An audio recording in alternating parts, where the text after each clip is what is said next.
आज के इस वीडियो में हम लोग बात करने वाले हैं यूएस म्यूचुअल फंड इन्वेस्टिंग के बारे में। क्या आप इंडिया में बैठे बैठे यूएस के स्टॉक मार्केट में स्पेशली वहाँ पे जो म्यूचुअल फंड वर्क कर रहे हैं, ब्लैक रॉक, एएमसी जैसी जो कंपनीज म्यूचुअल फंड को रन कर रही है, क्या आप उसमें इन्वेस्टमेंट कर सकते हो।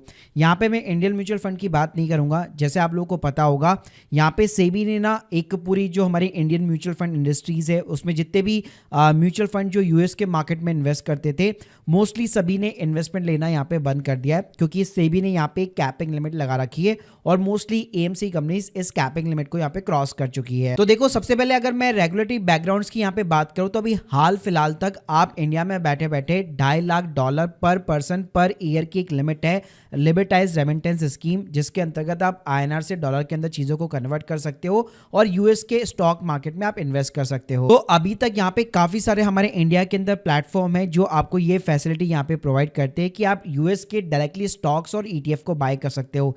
स्क्रीन के सामने आप देख सकते हो, ये मेरा एक वेस्टेड के ऊपर यहाँ पे अकाउंट है और मैं काफी टाइम से यहाँ पे इन्वेस्टिंग कर रहा हूँ और आप ऑलमोस्ट देख सकते हो 57% का रिटर्न मेरे को ये निकाल के दे चुका है। लेकिन यहाँ पे ना आपको सीधे डायरेक्ट स्टॉक्स या फिर डायरेक्टली ईटीएफ के अंदर इन्वेस्ट करना पड़ता था। लेकिन अब अच्छी बात यहाँ पे ये है कि वेस्टेड ने यहाँ पे ग्लोबल म्यूचुअल फंड का आप लोगों को ऑप्शन प्रोवाइड कर दिया है। वैसे आप लोगों को बताना चाहूंगा, अगर आप लोग का वेस्टेड के ऊपर अकाउंट नहीं है, link in the description box, जहां से एक्सक्लूसिव $10 तक का रिवॉर्ड्स भी आपको देखने को मिल जाएगा। अब यहाँ पे अच्छी बात क्या है कि पहले सिर्फ आप डायरेक्टली स्टॉक्स को बाय कर सकते थे यूएस के, लेकिन अब वहां पे जो म्यूचुअल फंड्स एएमसीज जो कंपनीज काम कर रही है उसके अंदर भी आप इन्वेस्टमेंट यहाँ पे कर सकते हो। तो यहाँ पे आप स्क्रीन के सामने देख सकते हो, यहाँ पे कई सारी एएमसीज दे रखी है, इंक्लूडिंग द ब्लैक रॉक हो गया, अलायंस ग्लोबल वगैरह हो गया, गोल्डमैन सैचेस हो गया, मॉर्गन स्टैनली हो गया, रॉबेको हो गया। तो काफी सारी एएमसीज है।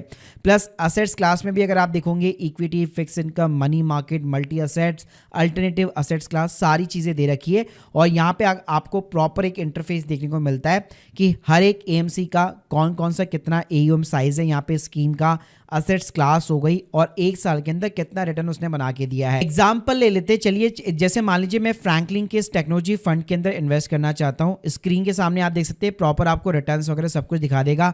एक साल के अंदर 31% का रिटर्न है, 5 साल के अंदर 90% तक का रिटर्न है। प्लस इस म्यूचुअल फंड के अंदर कौन कौन सी यहाँ पे कंपनी शामिल है, तो जैसे हमारे इंडिया के अंदर टॉप होल्डिंग्स होती है, यहाँ पे भी आपको दिखा देगा। टॉप होल्डिंग्स में आप देख सकते हो Nvidia, Microsoft, Broadcom, Apple, Taiwan का सेमीकंडक्टर मैन्युफैक्चरिंग कंपनी, मेटा हो गया, अमेजन हो गया, ओरेकल हो गया। प्लस यहाँ पे प्रॉपर जो है आपको होल्डिंग डिस्ट्रीब्यूशन दिखा देगा, सेक्टर वाइज दिखा देगा, जियोग्राफी वाइज दिखा देगा, कौन सी कंट्री की कौन कौन सी कंपनी इसके अंदर कितना परसेंटेज इन्वेस्टमेंट है, करेंसी में क्या दिखा देगा। तो इस तरह से प्रॉपर आपको यहाँ पे इंफॉर्मेशन प्रोवाइड की जाती है। अब यहाँ पे जैसे हम नॉर्मली इंडियन म्यूचुअल फंड में एसआईपी कर सकते हैं, या इवन वेस्टेड जो है आपको यूएस के डायरेक्टली स्टॉक्स और ईटीएफ में भी ये फैसिलिटी प्रोवाइड करता है एसआईपी करने का। लेकिन राइट नाउ ना म्यूचुअल फंड में इसने ये ऑप्शन नहीं दे रखा। अगर आपको इन्वेस्टमेंट करनी है तो यहाँ पे आपको लमसम करनी पड़ेगी। और प्लस जैसे हम लोग ईटीएफ को या फिर यूएस के स्टॉक्स को मिनिमम $4 या $5 यानी फ्रैक्शन के अंदर भी खरीद सकते हैं। म्यूचुअल फंड की बात करो तो स्कीम टू स्कीम यहाँ पे डिपेंड करता है। कई स्कीम के अंदर अगर आप देखेंगे तो सिंपली $10 के साथ में भी आप शुरुआत कर सकते हो, यानी आप एक साथ $10 आपको मिनिमम इन्वेस्टमेंट करना पड़ेगा। और कई स्कीम के अंदर ज्यादा अमाउंट भी है। तो इन्वेस्टमेंट करने का यहाँ पे तरीका एकदम सिंपल रहता है। पहले आपको अपनी केवाईसी वगैरह करनी पड़ती है, फिर उसके बाद में आपको यहाँ पे फंड जो है ट्रांसफर करने पड़ते हैं। तो आप चाहो तो एचडीएफसी, आईसीआईसीआई, एक्सिस या अपना जो भी ट्रेडिशनल बैंक से, वहां से आईएनआर से डॉलर के अंदर यहाँ पे आप पैसा जमा कर सकते हो। तो जैसे एक बार फंड्स आपके डॉलर के अंदर यहाँ पे कन्वर्ट हो जाते हैं, आप म्यूचुअल फंड के अंदर भी इन्वेस्ट कर सकते हो। अब लोगों का यहाँ पे डाउट ये रहता है कि भाई यहाँ पे म्यूचुअल फंड में इन्वेस्ट क्यों करना है, जबकि हमारे पास में ईटीएफ भी तो सेम तरीके से काम करता है। लेकिन ईटीएफ में अगर आप देखोगे तो वो यहाँ पे एक एक्टिव मैनेज फंड की तरह काम नहीं करता, वो हमेशा एक पैसिव इन्वेस्टमेंट की तरह काम करता है। यानी कि इंडेक्स बेस आपको ईटीएफ देखने को मिलते हैं। जैसे ट्रिपल क्यू की बात करो तो वो नेस्डेक को ट्रैक करता है। वीजीटी के अंदर सारे के सारे जो टेक्नोलॉजीज यहाँ पे इंडेक्स है वो हो गया पूरा। VOO की बात करो तो जो S&P 500 है उसको यहाँ पे ये ट्रैक करता है। तो कोई भी ना आपको एक एक्टिव बेस्ड फंड नहीं मिलेगा जहाँ पे एक फंड मैनेजर बैठा हुआ है और आप जो भी पैसा डाल रहे हो वो डिसाइड करेगा मेरे को किस क्वांटिटी के अंदर यहाँ पे जो है कौन से स्टॉक के अंदर एंट्री लगानी है और कब एग्जिट मारना है। तो ये सारे के सारे ना इंडेक्स बेस्ड ETF होते हैं। लेकिन अगर आपको एक्टिव म्यूचुअल फंड में इन्वेस्ट करना है तो आपको ये ग्लोबल म्यूचुअल फंड के अंदर जाना होगा और यहाँ पे किसी भी जो टेक्नोलॉजी फर्म्स है या इक्विटी है या लार्ज कैप है, मिड कैप है, मेगा कैप है, उसके अंदर आप इन्वेस्टमेंट कर सकते हो। अब गाइस अगर यहाँ पे मैं सिक्योरिटी की बेसिकली बात करूं कि आपका पैसा यहाँ पे सेफ है कि नहीं है, तो यहाँ पे जैसे हमारे यूएस के स्टॉक के अंदर जो रूल एप्लीकेबल होता है कि जो भी FINRA के साथ में जो ब्रोकर यहाँ पे रजिस्टर होते हैं, $5 लाख तक का आपको as a non US citizen यहाँ पे इंश्योरेंस देखने को मिलता है। तो कल को अगर वेस्टेड बैंकक्रप्ट होता है या उससे जिसने पार्टनरशिप कर रखी है ड्राई वेल्थ करके, तो वो अगर बैंकक्रप्ट होता है तो उस केस में $5 लाख तक आपकी सिक्योरिटी यहाँ पे सेफ रहती है। अब देखिए अगर मैं टैक्सेस की बात करूं तो कैपिटल गेन के ऊपर शॉर्ट टर्म में अगर 2 साल से पहले अगर आप बेचते तो जिस भी स्लैब रेट के अंदर आप इंडिया के अंदर फॉल करते हो उसके अकॉर्डिंग टैक्स लगता है। लॉन्ग टर्म की बात करो तो सिंपली 12.5% का टैक्स रेट यहाँ पे एप्लीकेबल होता है।